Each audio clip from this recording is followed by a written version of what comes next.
সর্বশেষ আপডেট বাংলা সংবাদে সবাইকে স্বাগত। প্রথমেই সংবাদ শিরোনাম, পরে বিস্তারিত। নিউ ইয়র্কে পৌঁছেছেন প্রধান উপদেষ্টা। আরও থাকছে যুক্তরাষ্ট্রে আক্তারের ওপর হামলা, মুখ খুললেন তাসনিম জারা।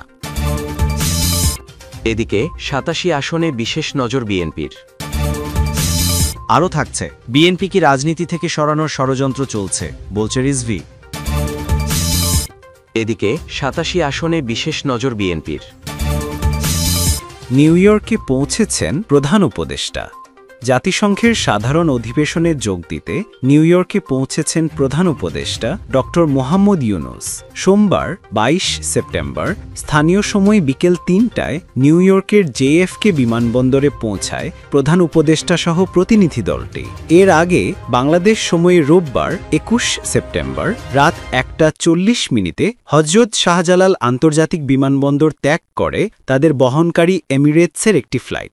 প্রধান উপদেষ্টার সফরসঙ্গী রাজনৈতিক নেতারা হলেন বিএনপির মহাসচিব মির্জা ফখরুল ইসলাম আলমগীর, জামায়াতে ইসলামীর নায়েবে আমির সৈয়দ আবদুল্লাহ মুহাম্মদ তাহের, জাতীয় নাগরিক পার্টির সদস্য সচিব আক্তার হোসেন, এনসিপির যুগ্ম আহ্বায়ক ড তাসনিম জারা এবং বিএনপির ভারপ্রাপ্ত চেয়ারম্যান তারেক রহমানের পররাষ্ট্র বিষয়ক উপদেষ্টা হুমায়ুন কবির। এছাড়া প্রতিনিধি দলে জামায়াত নেতা ড নকিবুর রহমান তারেকের যোগ দেওয়ার কথা রয়েছে। আগামী ২৬ সেপ্টেম্বর সাধারণ পরিষদের অধিবেশনে ভাষণ দেবেন প্রধান উপদেষ্টা। পরে ২ অক্টোবর তারা দেশে ফিরবেন। আরও থাকছে যুক্তরাষ্ট্রে আক্তারের ওপর হামলা, মুখ খুললেন তাসনিম জারা।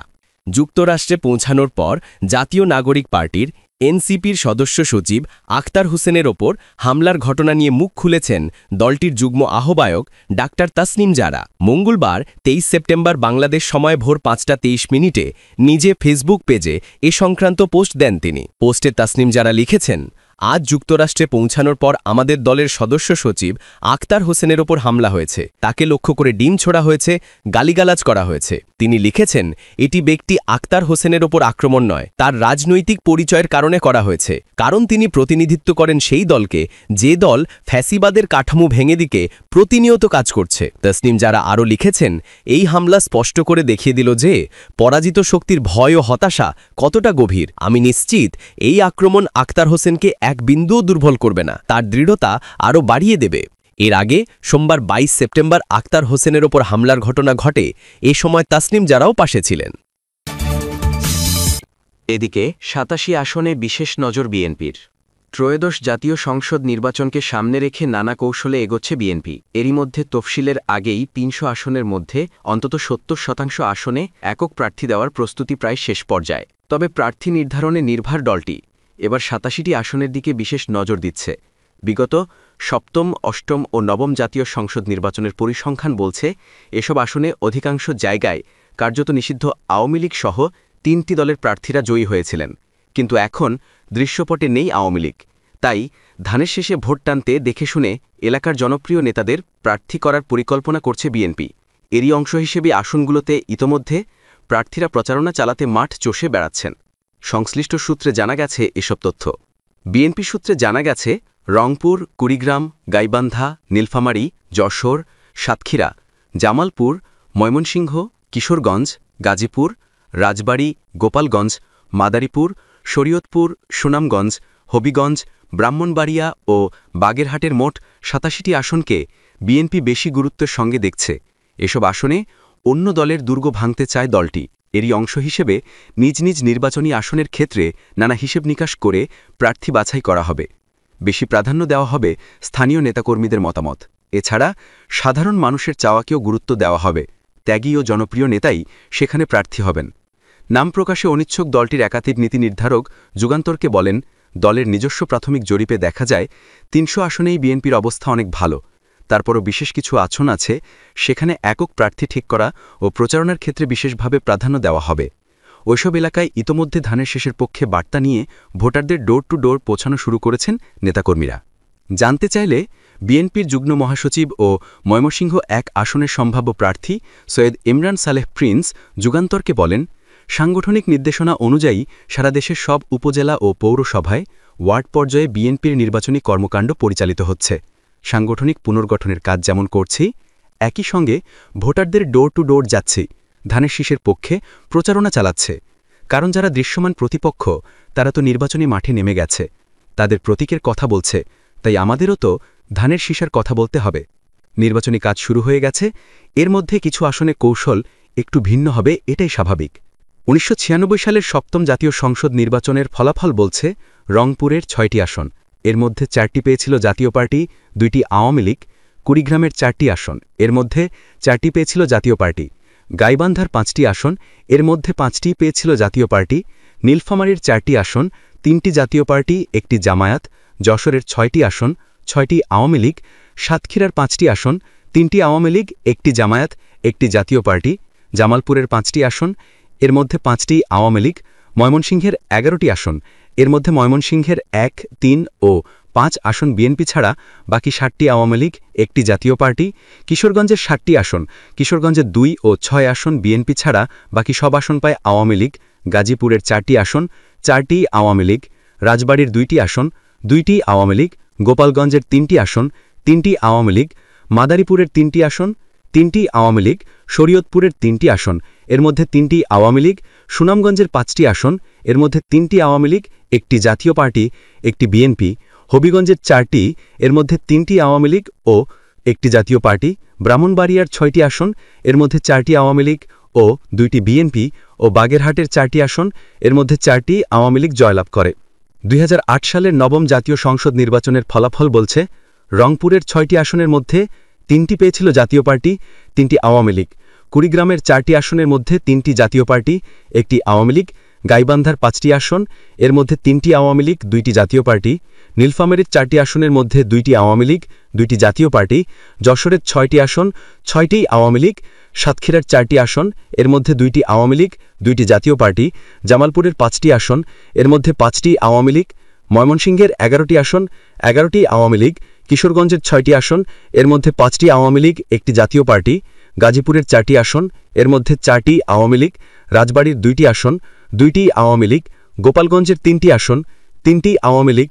মাদারীপুরের 3টি আসন, 3টি আওয়ামী লীগ। শরীয়তপুরের 3টি আসন, এর মধ্যে 3টি আওয়ামী লীগ। সুনামগঞ্জের 5টি আসন, এর মধ্যে 4টি আওয়ামী লীগ, 1টি জাতীয় পার্টি। হবিগঞ্জের 4টি আসন, 4টি আওয়ামী লীগ।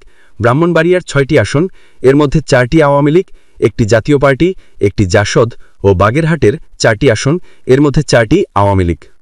বিএনপির কেন্দ্রীয় একাধিক নেতার মতে দশম সংসদ নির্বাচন একতরফা হয়েছে।